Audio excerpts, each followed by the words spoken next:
approximately 20 master students starting and about 3 PhDs. Tonight I will focus on the master program.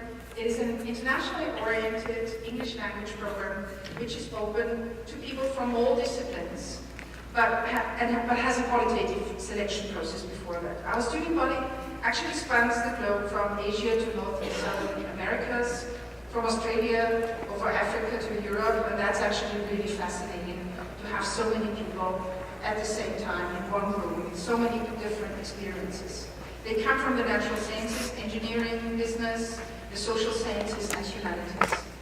From the start, our program has been struggling with setting up a teaching and learning infrastructure which allows an STS mindset to develop and to share with our students our experiences, our knowledge, and our perspectives, which they can take along wherever they end up after having done the master. Only a small part of them continues into a PhD program. Some of them are here in some of the STS programs in the States, and I'm very happy about that. To my view, STS actually faces in these environments two big challenges when it comes to engaging in formalized program. And the first is how to explain what the core of STS is without being all too normative and too exclusionary, without erecting firm walls and saying that's STS and that's not. So how to create a space in which their interdisciplinary and their cultural different individual backgrounds and experiences are valued actually, while at the same time guiding them to see the world with different eyes. I think the strength of our field is, and always was, its openness towards developments in other disciplines. I think its weaknesses is also that it has always been open to other fields and disciplines, and thus partly not having clear contours and not wanting to have maybe sometimes these clear contours while wanting to be the field at the same, a field that reunites people at the same time. In short, the challenge is to create a learning environment which provides clear guidance into STS and supports development of STS sensibilities, but values differences, heterogeneities embodied in the young master students. So how did we go about to do so? Actually, we tried to introduce STS in 4 ways of looking at things. And these ways of looking at things is, first of all, asking questions and identifying concerns.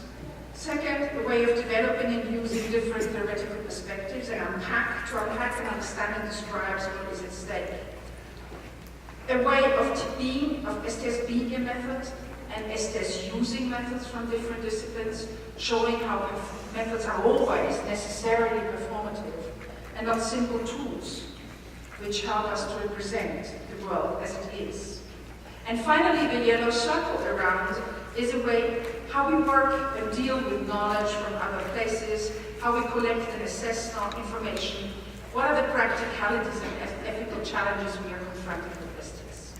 Now, that's a quite classical way to look at things, yet we try to kind of bring them together and not to keep them apart. And we bring them together through having developed a kind of case-based learning approach, for which we have, by the way, been awarded in the Austrian context with a national award, Karlsruhe for innovative teaching in social sciences, and we are quite proud of that.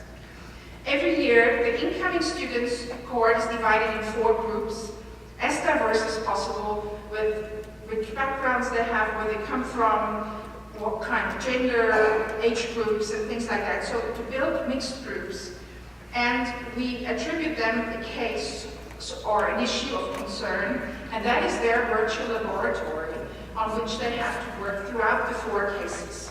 So we don't leave them separated. The teachers have to work together, supported by TAs, to make them work up through these different lenses, these cases. The cases get elaborated by the students in the different classes. Questions are being formulated, tried out, taken further, dismissed. Theoretical framings are played with. Methodological questions scrutinized and information gathered. In short, guided by higher level student tutors and the teachers, they can try out what it means to pull together an STS analysis. This is totally experimental for them. they come with no knowledge at all about the field, so they have to figure out how they pull these different things together. So the four cases we use have different qualities, but they all are very open to a multitude of SDS questions. We look with them together at the disasters and the role of techno-scientific expertise, and study in concrete the case of the earthquake in L'Aquila in Italy. And that's quite interesting because it has a component where also law and science comes in, where these experts have been sentenced by the tribunal for manslaughter because they did not manage to communicate risks properly, etc. So this has many dimensions. The second is about controversies in the case of HPV vaccines that can show very nice national difference in handling such issues, sex and gender and sexuality topics, individual and collective choices, questions of trust and expertise, etc. Then we have the making of environmental futures, the case of geoengineering, and finally the question of scientific, the case of fraud and misconduct in research, and more broadly, how values are enacted in research practices or not, and how systems handle such transgressions. Now the question remains, what do we learn from battling over such cases, so that they have all boards in the room where we teach them, where they keep their stuff, and kind of start to document and write down what they find and how they judge that. Now, what do we learn from these battles? They ask questions we have unlearned to ask, actually. Some questions we call non-SDS questions, but they don't accept these classifications very easily. They have questions and they would like to find answers to them. And so kind of struggling over what is a good SDS question and what is not is actually a key thing that is engaged here. This reminds us that we have to make explicit why we would like to defend some positions and what is more open for consideration. It allows us to see through different eyes what makes a problem. We are pushed to make explicit some of our assumptions we simply take for granted. All this is essential to sharpen our awareness of the changing world expressed through the new generation's minds. Teaching SDS through this case-based learning approach seems promising, as through these practical explorations, we train students to ask these questions, to try out things, to struggle, to muddle, to do whatever it needs to get closer. SDS thus becomes much more than a core reading, a core set of readings, or to get to know the important authors in the field. It becomes a way of approaching and being in the world. This brings me to the second major challenge in doing and teaching SDS, namely to develop a situated and sensitive way of practicing critique. A first semester student once remarked that SDS seems to have developed a very sophisticated approach for taking things apart, pointing at the weaknesses, the hidden structures, the connections and the wrongs, but it seems less good in putting things back together, taking a more or less clear position, developing a normative stance. We all know this tension. It often pops up in our own discussion when we speak about practical arenas in which we engage like policymakers.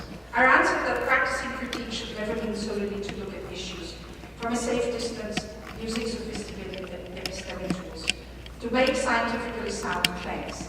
It always also means engaging with citizens, scientists, engineers, policymakers, and being ready for these disturbances and possibilities to question your own assumptions. Our motive is thinking and doing research. Then I would claim practicing SDS becomes more an art in the early meaning of the term. That means a practical skill and a highly skilled practice, both at the same time. In that sense, I very much like Foucault's summary of critique. A critique is not a matter of saying that things are not right as they are. It's a matter of pointing out what kinds of assumptions, what kinds of familiar, unchallenged, unconsidered modes of thought, the practices that they set the rest. Criticism is to show that things are not as self-evident as one believes, to see what is accepted as self-evident will no longer be accepted as such. Practicing critique is a matter of making facile gestures difficult. Following this way of understanding critique is, however, not easy, because we touched at the heart of these people and how they were trained. We touched at the questions that they believed deeply in when they came out of these disciplines. And so that is really an important issue. To close, I want to highlight and finish Gary's question of what can we learn from that. And I would say, indeed, the fact that every year a new cohort of students enters our classroom with new ambitions, new questions, and a new blend of expertise and new dreams is essential for making us as STS researchers. They do not only allow us to simply keep the business running. This is the richness, actually, and the keeping it alive. And to finish off with a small anecdote, after a defense I asked last year one of my students, "So what will you do?"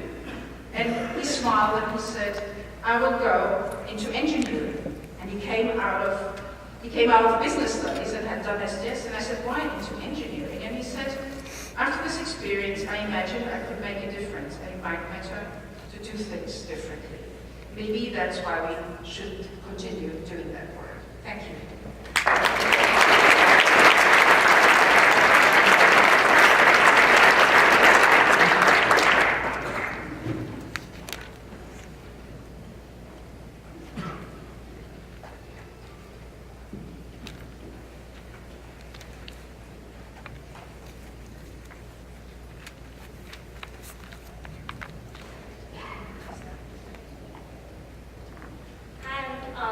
From Taiwan, the editor of the East. In this presentation, I plan to use three cases to elaborate how SDS in Taiwan has involved in this activism. And the court case is about how the RCA lawsuit. I presented this case last year in Buenos Aires. Let me update it today. RCA, Radio Corporation of America, an electronic company, first moved to Taiwan in 1966 and shut down all its factories there in 1992. RCA left Taiwan, but its pollution did not. The former workers, mostly women, have long suspected that the high incidence of cancers and other illness was caused by toxic chemicals in the workplace or by polluted underwater. They decided to sue RCA for $80 million and for justice. This is the first ever case in Taiwan in which workers have collectively sued global companies. This is my latest update news. After the 5-year lawsuit, RCA workers win. The 4 letters in the middle, don't resent to, means finally we win. This was in November last year, and workers held a press conference in front of the court. In this press conference, SDS scholar Lin Yiping gave a brief presentation on how academics in Taiwan has worked with the RCA case. SDS community has made important efforts. I would say that they exemplify 3 kinds of interactional expertise. They first work with the activists to assist the RCA workers in collecting health data to better prepare for the lawsuit. They conducted Taiwan's first large-scale epidemiological study. Secondly, they challenged the gender bias of the early epidemiological findings and inspired local scientists to produce better research. Lin Yiping argued that the social and biological aspects of female workers in the third world needed to be taken into account. This inspired the epidemiologists to change their assembly method to include women under 20 who had worked less than 3 months into the samples. This inclusion led to the statistically significant finding that female workers exposed to such toxic chemicals had a higher incidence of breast cancer. Lin's paper titled Women and Water was about how women's use of water has been underestimated by the mainstream epidemiology. One artist even made Lin's influential paper into an exhibition. Thirdly, SDS scholars work with the lawyers to interpret the scientific evidence. They told them the politics of reading scientific findings and discussed the limitations of science when it came to proving causal relationship. Overall, engaging with such complicated case demands a respect for the strict science and a interpretation of the academic science and the production of new science. These devoted SDS scholars published this special issue of essay on Taiwanese Journal for Studies of SDM. We have strong evidence that the defending lawyers had studied this special issue very carefully. And East Asian communities have learned from each other for court cases. ASEAN's workers' lawyers have used Japan's famous environmental lawsuits of Minamata disease and Idaida disease to make points. Korean scholars have worked on the Samsung workers' leukemia case and compared that with the ASEAN case. We can expect more collaboration and comparisons in East Asia on the court. The community case is about anti-nuclear power movement in Taiwan. This is a no-nuke movement in Japan after Fukushima. This is one of many Fukushima effects in Taiwan. Taiwan has 3 nuclear power plants. The fourth one was under construction when Fukushima disaster happened. Fukushima disaster gave new momentum for activists in Taiwan to fight against not only nuclear power plants number 4, but also number 1, 2, 3. Green Citizen Action Alliance is the leading anti-nuke organization in Taiwan. And one of their agenda in recent years is to deepen the discussion in the community and try to attract new supporters. Several SDS members in Taiwan, including me, have worked with them for this public forum. We quickly figured out that when we have to discuss the nuclear power issues with housewives, high school students, and Rotary Club members, we cannot rely on Franklin silence of them or Charles Perrault's noble accents as we usually do in the classroom. We then have to develop the following strategies to make better discussion. Taiwanize the nuclear power risk, bring in the public culture, and learn more from the Japanese and Korean making and doing. Fukushima disaster has created some new risk framework for Taiwan. This map is what we often presented to our audience. Please guess, what are the black dots? Nuclear power plants, you are very good. And the red dots, the site of big earthquake. Great. And why are the places the black overlap with the red? Yes, Japan, Taiwan, and California. So this is a new dimension of vulnerability we seldom thought of before in Taiwan. And the second is about population density. The emigration of Fukushima residents reminds us the factor of population density. According to the journal Nature, there are 3 most scary nuclear power plants, which are located very closely with the mega cities. 2 of them are in Taiwan. Taiwan's nuclear power plants number 1 and number 2 have 5 million Taipei residents within a 30-kilometer radius. So we introduced an app to calculate how far your nuclear neighbors live from your place. I will demonstrate to them that my office is 22.4 kilometers from the nuclear power number 2. And we also feel this would be helpful to bring in the public culture for public discussion. Taiwanese are big fans of Japanese cultures. This is the typical carbon map for tourists. So we would like to change this map to this map of nuclear power distribution. We'll also use Atom, the atomic boy, the peace-solving robot, for our public discussion.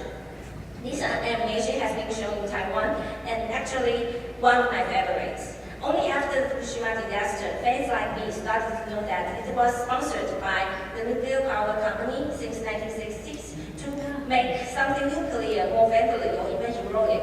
The atomic boy's sister is called uran, meaning uranium. So green public culture display often interested younger generation.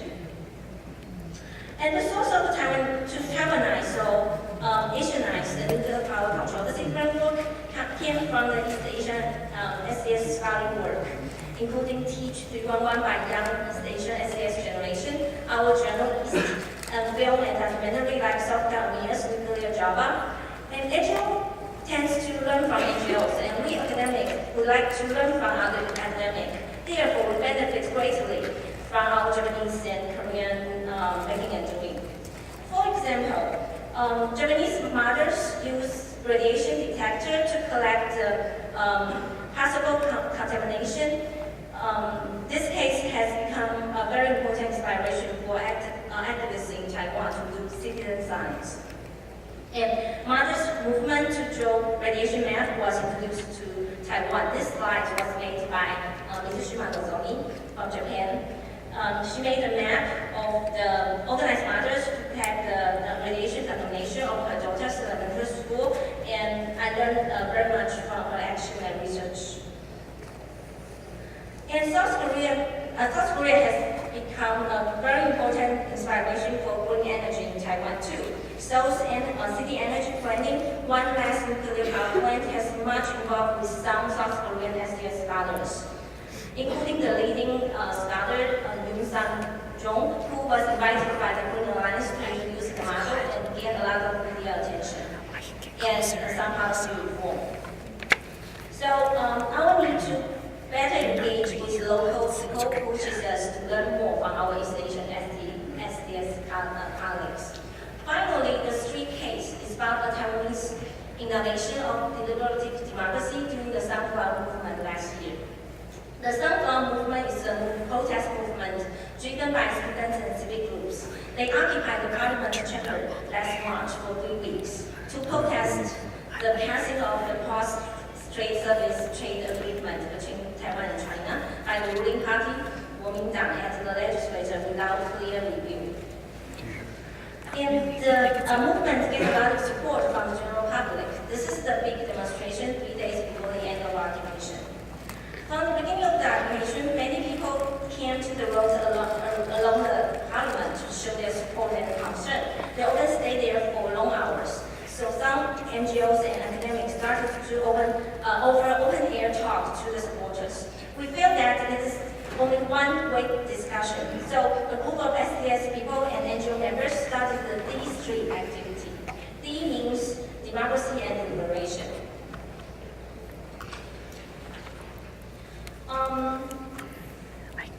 Democratization of science and technology has been an important SDS effort in Taiwan. Taiwan SDS community has introduced and revised the course for a consensus conference from Denmark, deliberative polling from the US, science cafe origination in the UK, and deliberative budgeting from Brazil. The very first special issue of the list is about the comparative deliberative democracy in Japan, Korea, and Taiwan. And this week was a very challenging experiment for us. After 10 years of practicing various deliberative methods, we have to every step outdoor and in 3 hours. Like many participatory methods, we first offered lectures on the chosen subjects and prepared reading sheets for those who occupy the streets. And our facilitators would make space and invite the street people to join their group for discussion. We usually had 15 to 20 facilitators for each session, and each one would take a group of 10 to 20 people. So, and these are the many steps during the 3-hour deliberation. And this is the presentation for each group. And we take notes and make the group conclusion into a session conclusion. I was taking the notes on the right side, you see me. And this is our session conclusion in the street. And we have made 15 session conclusion like this for the 10 days. So this is a labor-intensive work with a lot of strong will. And in the end, I think this street reached at least 4,000 to 6,000 persons. And before the students ended the occupation, we had the D Street inside the Parliament chamber and in the street at the same time. The topic is about what kind of democratic procedure we need for the Taiwan-China trade deal. The conclusion became one of the final appeal for the Sunflower Movement. So our engagement with citizens in the court, in the community, and in the streets all have delivered challenges to us as people. How to do science for justice, how to localize discourse to communicate with diverse groups, and how to design and capture fast-tempo deliberative procedures for protesters with shared values to discuss issues with difficult technical contents. We need more reflection on these issues, but time is up, so I want to conclude that making public engagement of this type of making a doing makes SDS really exciting. And thank you much for your patience. And please follow East for some of our East Asian Thank you.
Good evening for us.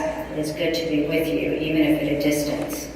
I'll speak to you tonight about initiatives I've come to call STS Plus, in which STS thought styles are shared with people working in other domains, cultivating their capacity to think and act with STS sensibilities as they build and practice other modes of knowledge. The goal is what we have come to think of as kaleidoscopic perspective. Explanatory pluralism that is animated and invested in as such. Critiques of reductionism are, of course, long-standing, expressed particularly well in feminist and post-colonial theory, attuned to lived effects. Reductionism hurts, but practicing otherwise remains a challenge for a number of reasons. Reductionism can't be displaced by a singular something else, and things pluralized are always more complicated. Thinking and practicing otherwise is also rule-resistant and thus often tacit rather than overt, yet can't be thought of as coming naturally, as unstructured. The trick, we have learned, is in like structure that shapes without over-determining. This, we have learned, has to be purposeful and has compelled us to ask questions seemingly straightforward, but certainly not. What are STS thought styles? What do they look like in practice? How can we support them conceptually and technically? And what follows, I'll share how we work through these questions. First, though, let me briefly situate myself. I come to this work from over 2 decades at RPI, where many of my students and colleagues are engineers. I also study engineers and other experts, the systems they build, and how they fail. Disasters, fast and slow. And always long. Fast, like the Bhopal and Fukushima disasters, slow, like air pollution and chronic asthma, all extending over time, demanding different kinds of response. But recognizing that disaster, critically defined, is always a failure of thought as well as a failure of technology and operations. Focus on disaster, fast and slow, has made me ever mindful of the limits and failures of expertise and of a critical need for it. We have to invest in experts while rethinking what expertise is. This is the effort I describe here. We've worked in a number of arenas. I'll briefly describe 4. For at least a decade, I've taught first-year university students in a course titled Environment and Politics. Many STS colleagues have worked along with me, including Dean Newsma, Ned Woodhouse, Brenda Castello-Kuhn, Pedro de la Torre, Sonia Saheb, Guy Schaefer, Scott Kellogg, Laura Ravenel, Leo Bechamber, and Lee Nelson. This year, I've been joined by 2 colleagues from engineering, Professor Chip Kilduff in environmental and Professor Amir Hirsa in aeronautical, and by Professor Peter Persans in physics. 2 of the teaching assistants for the course are also from engineering, Fayez Rashid and Vignesh Balaraj.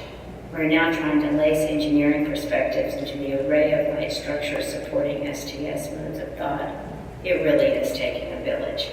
I use these images to remind the students and the teaching group of the reality and value of different thought styles and explanatory pluralism.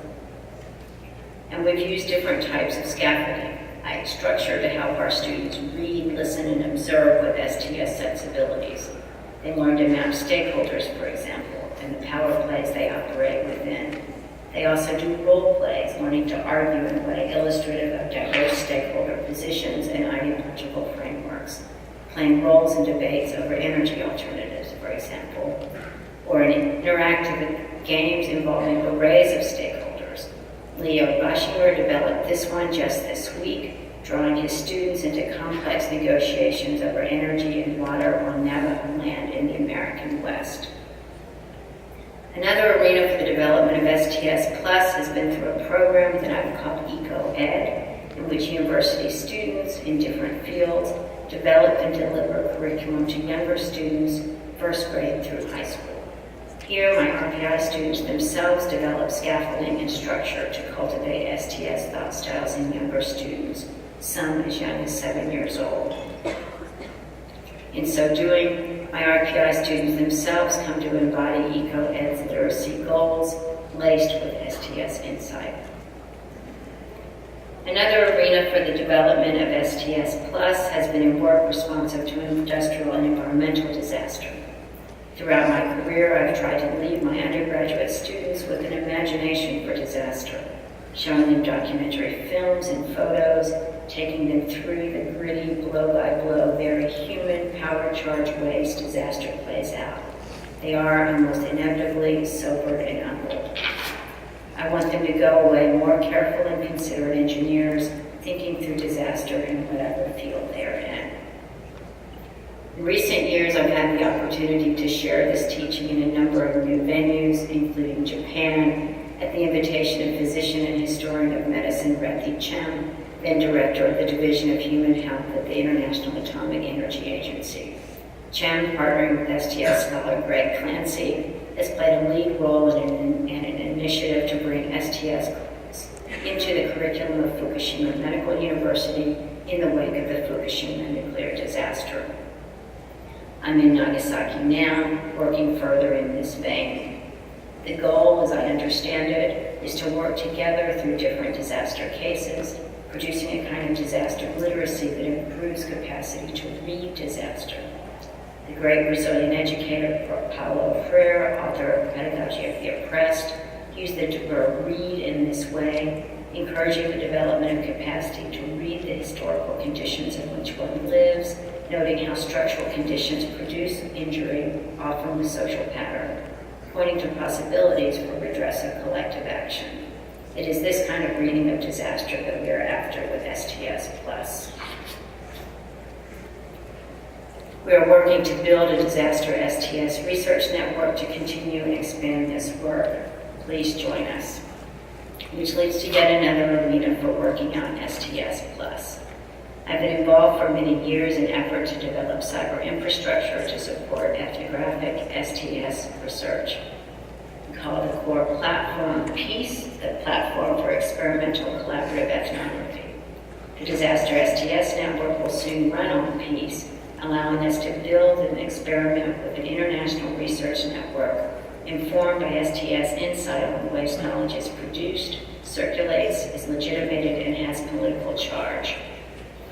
Working this out has also taken a village, including people working on both the cyber side and on the content or domain side. STS researchers Mike Fortune, Lindsay Poirier, Brenda Costello-Kuhn, Louis-Philippe Murillo, Brian Callahan, Pedro de la Torre, and Sharon Trawick have played lead roles in the cyber design work. The Disaster STS Network is moving forward with an even more distributed group. Scott Knowles and Scott Frickel, Vivian Choi, Pedro de la Torre, Mike Philippe Baron, Jen Henderson, and Alan Morgan have all been critical animators. We're still figuring out what the PEACE platform to the Disaster STS will look like, but it is already clear that STS Plus will go in yet another direction here. And we've imagined still other instances of PEACE. PEACE is designed to support collaborative hermeneutics, critical questioning of multiple ways of thinking about matters at hand, what can be called an STS thought style. Ethnographically, we know that such questioning is critical not only to the practice and careers of professional scholars. People in many, if not all, domains of practice could leverage the kind of critical questioning that PEACE and STS supports. So we need to figure out how to share it. Alan Morgan has thus been conceptualizing a PEACE for patients with chronic illness, for example, inspired by the recent success of our Taiwanese STS colleagues in a toxics lawsuit. I began thinking about a peaceful pushback by contaminated communities. I'll close now with a few of the figurative images that I've used to think about what STS is in practice, images that help to render and express STS thought styles so that they are shareable without nailing them down in a way inevitably subject to ossification. This one is a favorite. This image of sedimented shale rock, suggesting and calling for thinking across scale with finer granularity than conventional social science method acknowledges. This to be ever ready for commercial determinations of what counts as knowledge, as problems, and as possible.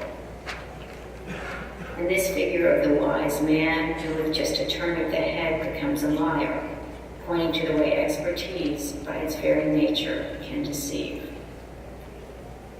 And to end, I'll return to the image of the kaleidoscope, recalling that the ends and beginning of STS Plus is kaleidoscopic perspective. Also, however, using the image of the kaleidoscope to imagine what it would look like for the global STS community to be better connected in our efforts to put STS into practice in different ways is illustrated in this plenary and in the grand making and doing showcase on Thursday. We have a lot to learn from each other. We should coordinate and leverage our differences and shared investment in STS. The world needs us in these late industrial times. This is very clear to me. We live in a world of remarkable complexity with nested and tangled systems of many kinds, some aging and corroded, some emergent and barely tested, all riven by an angry earth, fueled by what is now called the energy industry, just a few years ago, the oil industry. That's how things are cleaned up these days. Words matter very literally. The earth and built infrastructure also speak.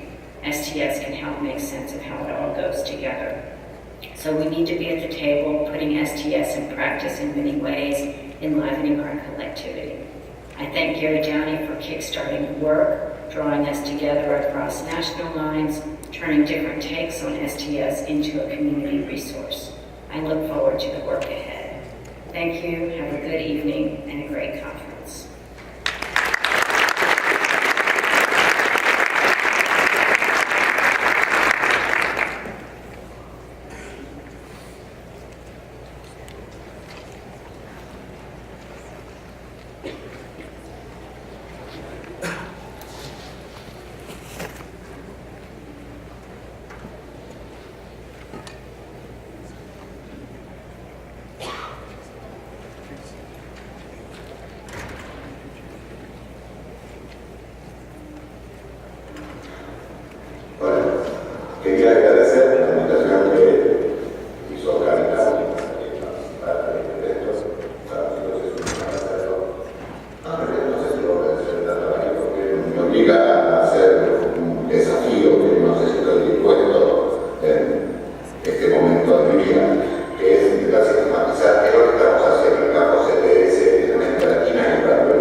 Hello, everyone. I'm really sorry I can't be with you in Denver tonight or the rest of this weekend. But I want to thank Gary for inviting me to participate in this panel and for offering me the chance to record these thoughts for you. And I thank my fellow panelists as well for indulging me making these comments without them having the chance to challenge me directly. The main idea I'd like to convey is that I think being an STS practitioner is a state of mind. It's an identity. And it's a state of mind that students, especially undergraduate students, need to be led to. That's because for many students, certainly through secondary school and often into their university years, science is a fairly clear track. You're good at science and math, you keep on doing it. The world needs more and better scientists and engineers, they're told. And if you're a woman or a person of color and you're good in those technical fields, the pressure to continue in them is even greater. I know this is the situation in the US, but I imagine this happens in other countries too, that channeling students who are good in science and engineering into continuing their technical education is an even more powerful urge in the UK or in other countries where the educational systems divide people between the humanities and the sciences quite early. But STS practitioners are precisely those who see the middle ground among these different disciplines. They often like science, but they don't want to be scientists. They find the policy issues or the historical background or the daily practices of scientists or the institutional forces or the philosophical implications or the intersection of all of these as being equally important, no more important than the science and technology itself. But if you've been trained all through secondary school and even at the beginning of your university career to be a scientist or an engineer, you feel a little bit odd admitting that you don't want to be a technical person. Your friends are working hard in the lab and they expect you to do that too. You feel like maybe you're abandoning all the hopes and efforts that your parents and your teachers and your mentors have put into you to helping you achieve this really important thing called science and technology. So you're quiet about your discomfort with science. You think maybe it's just a passing phase. Maybe you don't even want to admit to yourself that you have these other interests. And this is where I think STS courses come in. Because maybe you get a chance to take such a course. It fulfills a requirement for a humanities option for science and engineering students. Or maybe you just happen to drop in on it as you're fulfilling an elective. Suddenly you discover that there are other students like you, fellow students who like to inquire about science and technology policy, fellow students who like to write about science and technology for the general public, fellow students who ask questions about the history, philosophy, and daily practice of science and technology. There's a shock of recognition. There's a moment of identity. These people are like me. They think the way I do. They ask the same questions that I do. I want to be with these people for the rest of my life. Maybe just the rest of my profession. All of this is a reflection of the very first line in the challenge that Gary gave to us. What forms of knowledge, expertise, identities, and commitments does one gain through an undergraduate degree in STS? I think that identity is a key. It's what we need to give STS practitioners as we form them. It's an identity as someone who's not a scientist or an engineer or a doctor, but who's not abandoning technical science either. It's an identity as someone who is contributing to a better integration of science and society by seeking a different path. And it's okay to seek that path. You recognize that you're not alone, that other people are seeking that path too. I think that is how we form STS practitioners. So how does this play out in practice? Let me talk about the S&TS program at Cornell as an example. Cornell's Department of Science and Technology Studies offers 2 undergraduate majors, Biology and Society and Science and Technology Studies. They come from different traditions in science studies and thus have different goals. Comparing them may be useful. Biology and Society was created more than 40 years ago by practicing scientists with concerns about science, technology, and society. Most of the students are pre-meds or preparing for careers in biotechnology and pharmaceutical marketing, or scientific researchers, or some other science-related field. The goal is to give them both a strong science background and the tools to see how social issues intersect with science.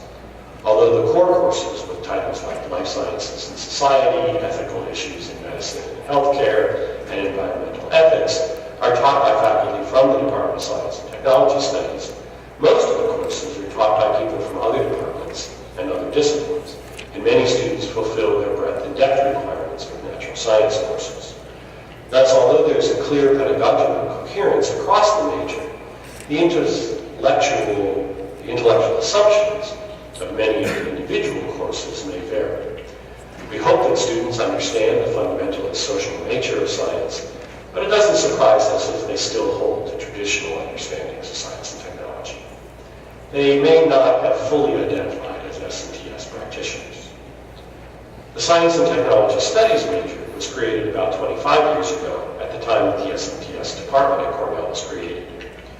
It was designed by those of us for whom S&TS is at the core of what we do. The major targets are students who are already asking questions about the nature of the relationship between science, technology, society, social issues, and social theory. Although it superficially has a structure similar to biology and society with strong science and technology requirements, core courses, and then breadth and depth requirements, the courses that students use for those breadth and depth requirements are much more likely to be in the S&TS department or in closely allied departments like history, anthropology, philosophy, communication, or development sociology.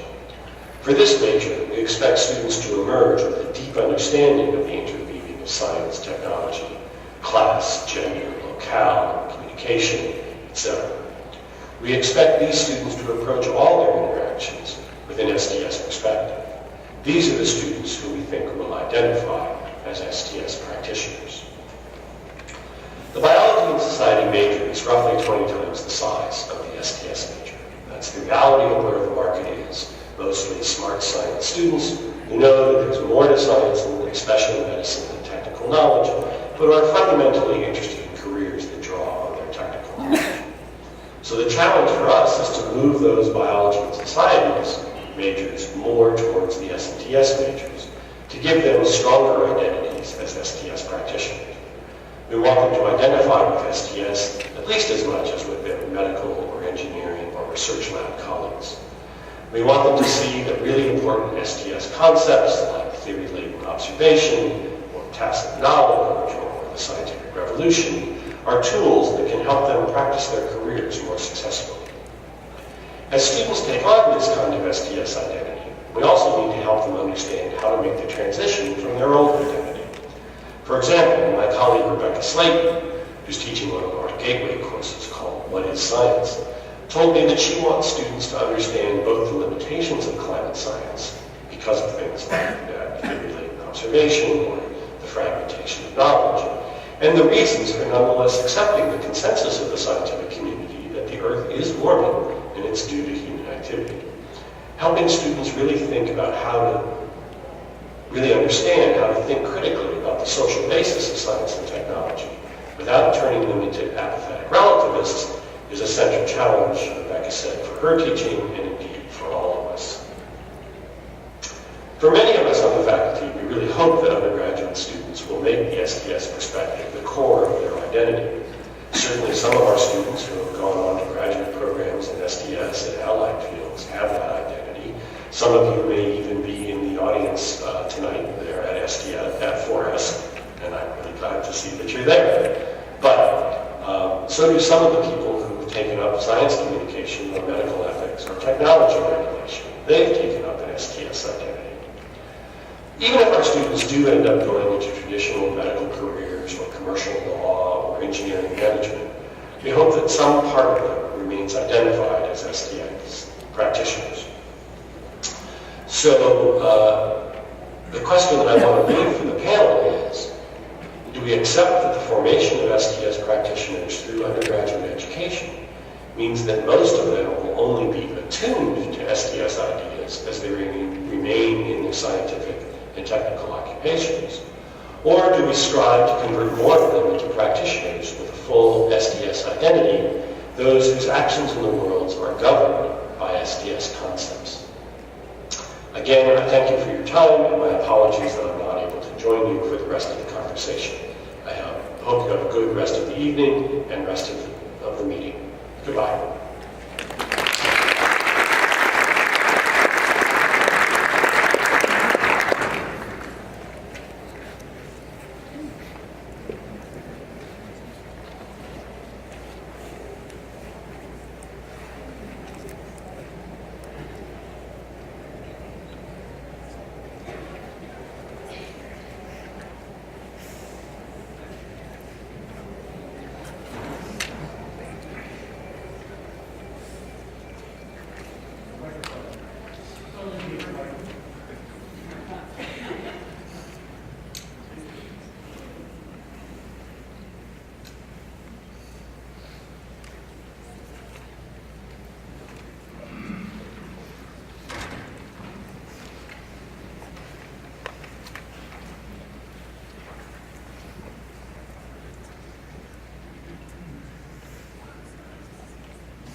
Yeah.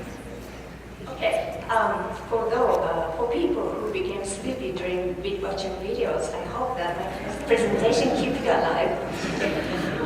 My name is Yuko Fujigaki. I'm working at the University of Tokyo, and I'll talk on the science communication program for graduate students and developments for specialist education for undergraduates.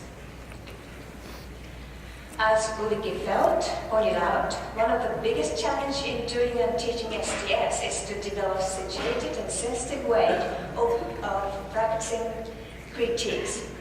In the University of Tokyo, we have tried to overcome this challenge in science communication program for master's level since 2005. I will introduce the curriculum of this course and will describe how graduates from this program perform as STS practitioners. The Science Communication Program for Master's level was established in 2005 by Science Promotion Program of NEXT, Ministry of Education, Science, Technology, Culture and Sports. The budget had expired in 2010, and after that, this program was continued by the university's budget. This slide explains the members of faculties of this program. As you see, there are 8 scientists and 9 STS researchers, including researchers in history and philosophy of science. Therefore, we are conducting this program in collaboration between scientists and STS researchers. This slide explains the curriculum of this program. Classes are divided into 2 categories: contents education and expression education. Contents includes what should science communicator convey to public. On the contrary, expression includes how should science communication convey information to public. In the contents category, we have some classes to teach basic theories in STS. These are photos of classes, lectures in class, visiting sites, practicing interviews, and conducting science affairs. This slide shows the background of students of this program: Graduate School of Arts and Sciences, Graduate School of Science, Graduate School of Medicine, Graduate School of Humanities and Sociology, Graduate School of Engineering, Agriculture, Life Sciences, Public Policy, Information Science, and Mathematics, and so on. Okay, how do graduates from this program perform as STS practitioners? This chart shows the distribution of their jobs after graduation of this program. 15 students selected academic career at universities and research institutes. 17 students go on to doctor's course of each graduate school, 10 for private companies, 9 for mass media, 8 for public sectors, including Ministry of Education, and 3 for education. It includes publishers making science education book. There's also a student who got a job in science museum, and there is a student who is working as a lawyer. This slide shows the voices from graduates. For example, Mr. N, working at Japanese Science Technology Agency, said that he is acting as an STS practitioner in funding agency. And Mrs. K, who is working as healthcare professional, said that she learned the way to bridge voices of patients and that of health professionals. And Mr. F, working as lawyer, said that he is bridging science world and law world. And Mrs. O, who is working at Ministry of Education, Science and Technology, said that in policy making there are lots of tasks to bridge science and society. Okay, in these 10 years, 103 students engaged in this program and 67 students graduated from this program. And the success of this program provided grounding and legitimacy for liberal arts for specialist education for undergraduates from 2015. In Japan, there was a nuclear power plant accident in Fukushima in 2011. This is a book I edited on Fukushima, and this book is published by Springer this year. In the reflection of Fukushima nuclear power plant's accidents, there are strong needs to deal with segregation between fields of research. For example, the level of research in nuclear technology and simulation technology, as well as the level of research regarding tsunami and earthquake in Japan, were not known. However, these researches and this technology were not integrated for risk prevention. There was a little effort to bridge the gap between field and between what scientists provide and what public needs. Therefore, one of the reasons of establishment of liberal arts program for specialists is to bridge these gaps. STS can provide theoretical grants for bridging gaps by examining the premise of discipline, theories, and technologies. Liberal arts education for specialists is education which makes specialists get out of one-dimensional man. In this education, students should consider deeply in these three aspects. Number one, what is the social context of your own research? Number two, how can you communicate with those outside of your community? Number three, how can you collaborate with those from other disciplines? By deep consideration of these three questions, students learn cross-boundary communication. This is education which makes specialists get out of one-dimensional man. In this liberal arts education for professionals, students are required to bring up ability to pass boundaries back and forth. It is an ability to think beyond the boundaries of field, boundaries of faculty, for example. As you see in this figure, students from Faculty of Science attend some classes in Faculty of Humanities in this education. When people encounter the different people from different communities, then they notice the boundaries of communities and rethink further about ability to pass boundaries back and forth. This slide shows the purpose of liberal arts. The purpose of liberal arts education is to open the mind. This means that the purpose of liberal arts education for specialists is to notice the boundaries of one's own discipline and to release oneself from restriction of these boundaries and to open the mind to people from other disciplines using other languages. This slide summarizes the role of STS in liberal arts education for specialists, which enhance the cross-boundary communication. STS is effective in liberal arts education for specialists, since STS has a methodology to reconstruct established boundaries and classification. It has a tendency to ask how things are taken for granted got to be that way. This tendency is to open the mind itself.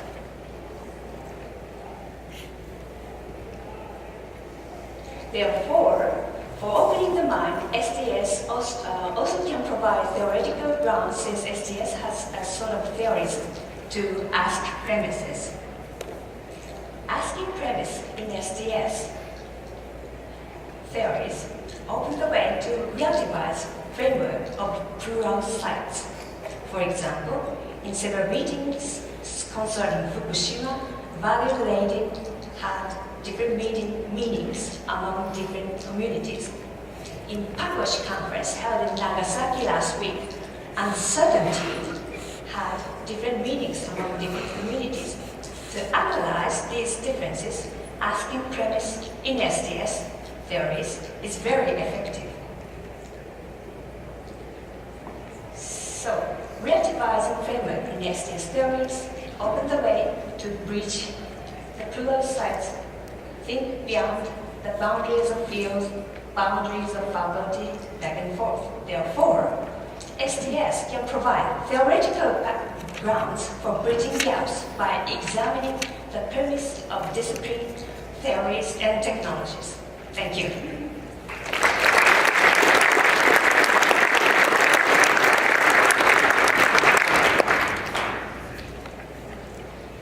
Please hang with us tomorrow.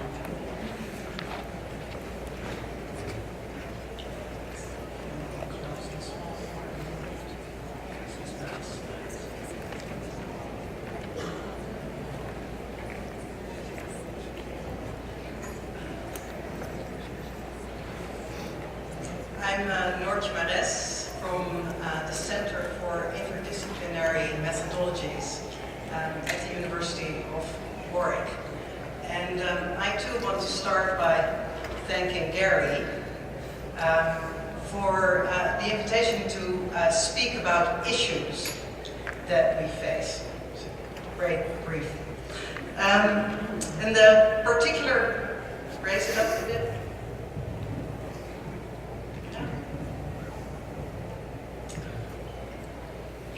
The particular issues that I would like to discuss arise from the following circumstance. When we adopt practice-based approaches in teaching science and technology studies, we are likely to teach STS in close relation to other practices. And this is a challenge that some of the other speakers also touched on, I think. But I face this challenge in teaching a MA course called Digital Sociology, which is a collaborative practice-based program that I convened at Goldsmiths, the University of London, across two departments, the Department of Computing and the Department of Sociology. And I now teach this course at the University of Warwick, together with a Spanish STS researcher and architect called Neria Calvillo. Now, this master's course has a particular aim, namely to connect the doing of social studies with the making of stuff, digital stuff, developing an app, a site, a tool, or even a service. And here you see an example of a digital sociology graduate, Sam Martin, who worked on living with celiac disease. Now, it means that insofar as we teach STS as part of digital sociology, and I will come to how we do that, we do so explicitly in relation to creative and technical practices, those of digital publishing, software development, and design. And this makes, for me, particularly urgent and challenging this question of how do we establish the relevance of STS to these kinds of practices. Now, in some respects, adopting practice-based formats for teaching certainly makes it easier to communicate STS insights, as practices generate multiple opportunities to do this. But it also comes with risks. In one course called Digital Sociology in Practice, we have an aim which I think is quite STS, namely we seek to teach students how to engage with sociology in the making rather than with digital sociology as a finalized body of knowledge. Now, in providing that framework, students then undertake practical group projects in which they use and develop digital techniques like phone apps, smartphone apps, to investigate current issues like air quality. Now, taking such an approach, inviting students to develop projects and take this as an occasion to learn about technology in the making and research in the making, to me and to some of my colleagues is a very STS-y approach to take. But it is not necessarily obvious to the students taking the course. Certainly they like this course and other parts of digital sociology. They, I think what is especially helpful or likable is that they can engage in doing research themselves, drawing on everyday experience, talking about contemporary technology, as well as science and technology studies. And I think those combinations make it very approachable. But this also raises a very tricky question, namely the question of how indispensable STS is to this kind of practice-based approach to teaching social studies. And it's a question I like to take seriously. I mean, to be clear, in my view, STS is completely indispensable to teaching digital sociology. But the point is that this is not self-evident. As an STS tactic, a focus on practice is meant, I think, to enable a more holistic approach to digital social studies. It means to offer an antidote against the dryness of some more formal approaches, to make things more lively. But adopting practice-based formats does not necessarily ensure these things. In the context of digital research, the context here, it can easily be misperceived as an invitation to concentrate on technical skill acquisition, like developing apps. Practice, then, is not innocent. It is full of risks. Now, of course, we in STS have known this for a very long time. But the point takes on fresh relevance, I think, when we adopt practice-based approaches to teaching STS and doing STS. I think this makes it clear that when we change register to practices of making and doing, this in itself is not a solution to anything. To paraphrase Ludwig Wittgenstein, many, if not most, of the problems of the politics of knowledge and the politics of technology are still there, even once we have reframed STS as a practice, explicitly framed it as a practice-based approach. So, what then do creative and technical practices have to offer in terms of enabling ecologies and formations of STS? Making and doing may not solve anything as such, but they do produce situations in which we can encounter problems afresh. And this is the part I want to insist on. Practices of making and doing offer us more and more intimate occasions for engaging with issues that are already core concerns of STS. And this is important to recognize, I think, especially in relation to digital practices. So this includes the problem of the authority of experts, the problem that technical expertise is valued over other modes of knowing and doing in our societies. So I should look at Gary and his clock. How are we doing? Okay, well that sounds good. Okay. That's good that you're not counting. That's great. So, to say this one more time, the problem, I think, the problems of STS are not solved by shifting register and to adopt making and doing as our formats. But it does allow us to encounter the problems of STS and the problems with which STS engages in a different form. The problem, for instance, of the authority of experts and expert knowledge now appears as the challenge of how we can practically develop ways for knowledge to circulate in a different way across social life. And the question that when we develop research techniques collaboratively, whether we can do this in another mode than one that pitches experts against non-experts. So the questions, at least, I think are good of practice-based approaches. And to clarify this point, I wanted to show you this picture of an esteemed colleague of mine, Bernard Lieder, who some of you here may know. And more particularly, I wanted to show you his frown, which appeared on his forehead during a development workshop where we discussed a prototype digital research tool which is still under development, called the Issue Profiler. This tool seeks to combine STS methods with other methods deriving from social metrics, in which Bernard is more of an expert. Now, Bernard's frown can be taken to mean many things, but it also reminds me of how difficult it is to work across different ways of knowing. This is a problem, and I think we in STS are good at treating problems as problems. So I wanted to insist on that.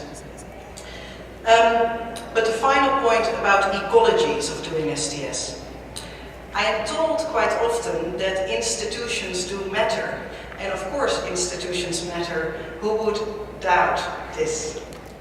But if practice-based approaches to STS are to succeed in their aim, and I take this aim to be that of making STS relevant to a wider range of professional trajectories, if we are to succeed in this, then we need to cultivate more than institutional settings. What is STS? It is many things, but other speakers have also, I think, mentioned already that it is very much a sensibility, one that enables us to grasp and interpret a very broad range of moments and also problematic situations. Take this last example that I was already showing you. A project called Spiral Drawing Sunrise, which is a digital art project on which I collaborated with a Dutch artist called Esther Colau. This project consists of a small solar-powered robot cart that makes drawings out of sand, powered by the rising sun. Now, you see Esther adjusting the device, and it's a device that she and I agreed to describe as a tool for tracing movements of the Earth. Now, we concluded that this formulation captures well the point of drawing sunrises. It is a way of making digital representation less abstract, of showing how measurement is always specific to a setting. Now, this kind of a point is, of course, very STS. But I think that this example also highlights something else, that it is ultimately in the practices of everyday life and in material and technical practices in everyday settings that the situations come about that allow us to show the wider relevance of STS. So if we are to teach STS in practice-based formats, then we need institutional arrangements that allow us to connect with these kind of moments and to connect STS with these kind of settings.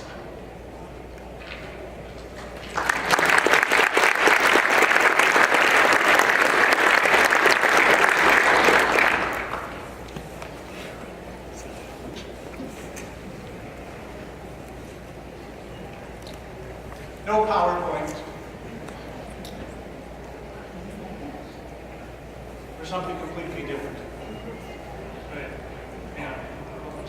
maybe somebody else's PowerPoint. I think we're going to do this. No. I'm John Walensky. I've never quite been in a session like this before. I will use the mic. It's been quite amazing, and I've been sitting at the front, and I'm stunned coming up here now, looking back to see if there's anybody sitting behind me.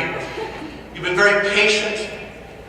It's been an amazing kind of experience in terms of where we've gone and what we've seen. And I wanted to talk a bit about the program I've been in, but I need to start a bit too in terms of the disruption and the spirit of the disruptions we've been through. And that is to say, when Gary first approached me about doing this session, my first thought was, practitioners? What are we talking about with practitioners? I work in an undergraduate, strictly undergraduate STS program. This is at Stanford University. It's a 44-year-old program that has never moved beyond undergraduate. There are 250 to 300 students in the program in any given year over the last 2 or 3 years. And I would be stunned if any of them thought of themselves as STS practitioners. I'm trained as a school teacher, so I do think I am a practitioner. I was trained to be a teacher. I went into the classroom. I did it badly, but I was practicing every day. And if I'd gotten it right, I wouldn't have been a practitioner. Perhaps I would have been a professional. But this very idea that a practitioner is a professional. Sorry, I'm too loud. Apologies. I've been waiting, please. It's bursting out of me. Are we better? Yes, I'll bring it down. This idea then of the practitioner and the professionalism of STS is a concern to me. My predecessor at Stanford in the STS, directing the STS program, I direct the STS program, Fred Turner, talked about it as the liberal arts of the 21st century. And no one who studied the liberal arts ever thought of themselves as a practitioner of the liberal arts. It was a sensibility. It was a way of looking at the world, but it wasn't something that you professionalized or practiced in that way.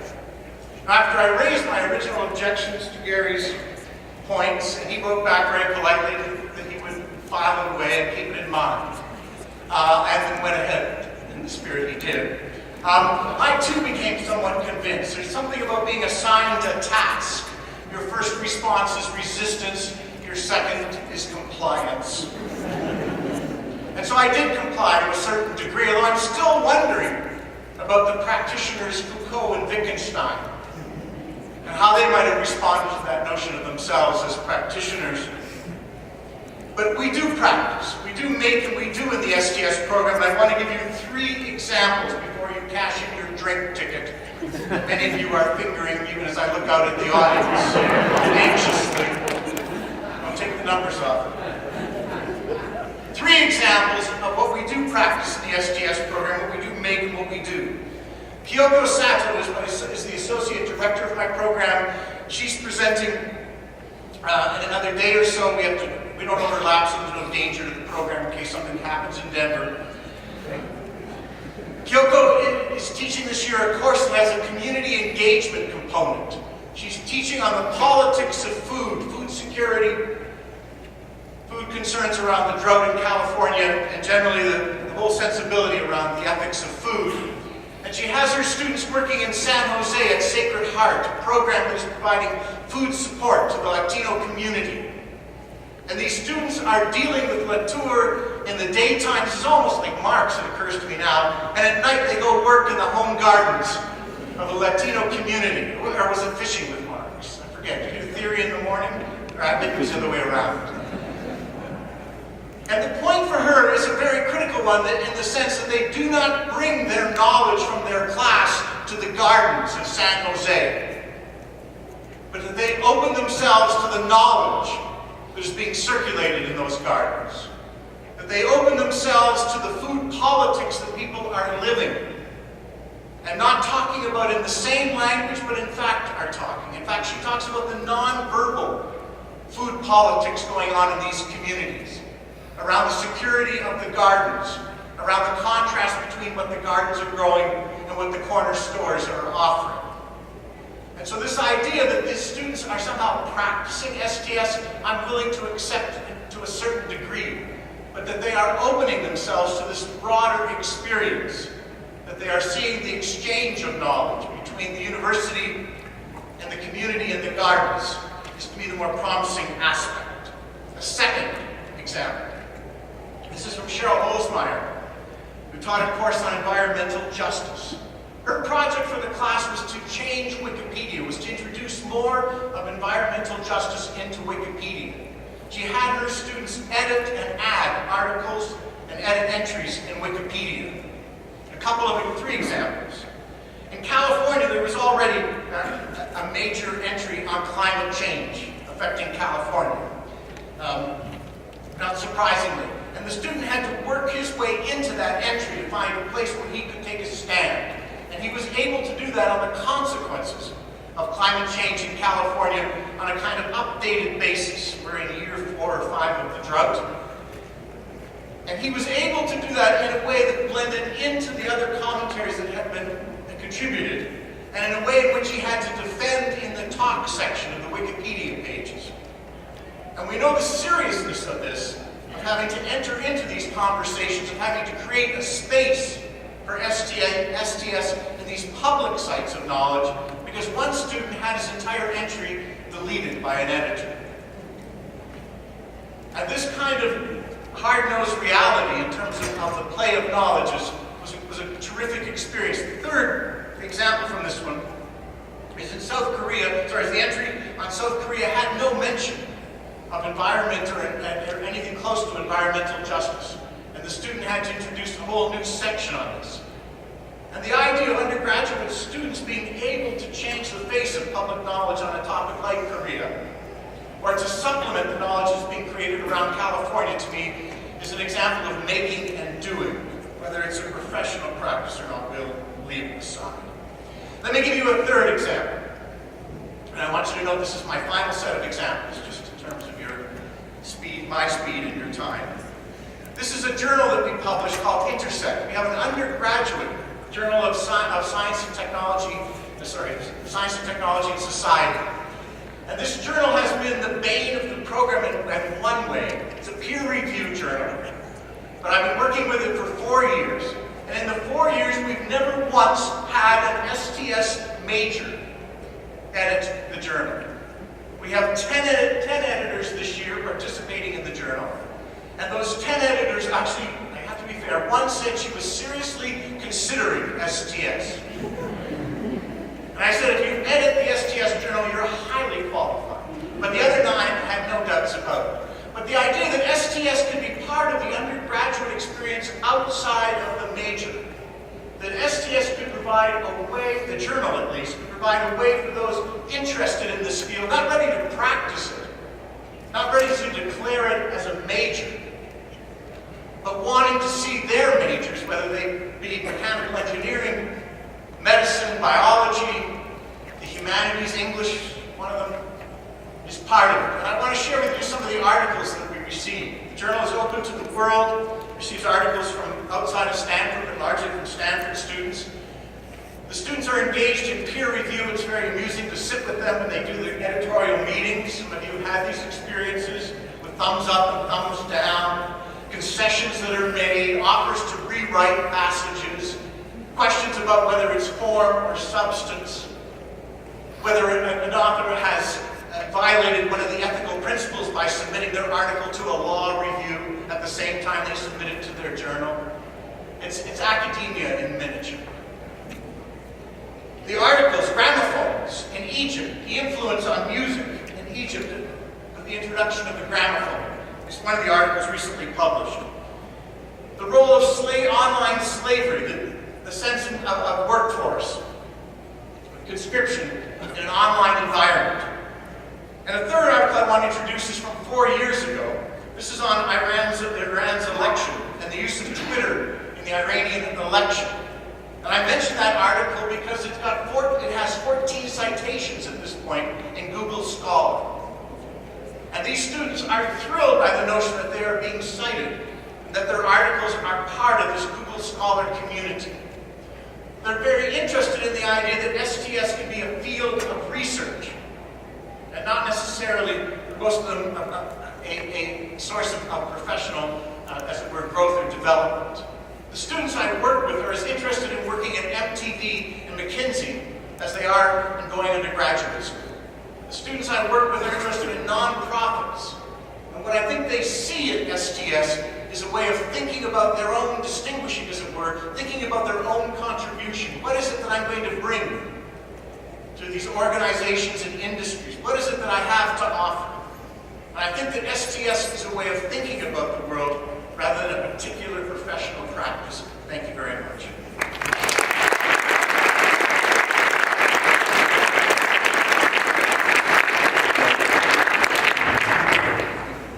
Please consider what you do.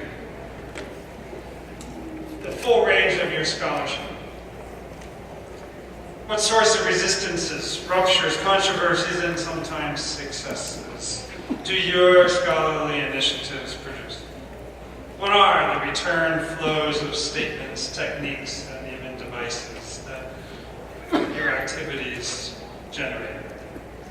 How do you, as an STS scholar, string together your engagements in your fields of study with reflexive learning to ground your next involvement? Thanks to Helbala for staying this long. Got the reception going over there. And thank you very much to our 8. Please join me in thanking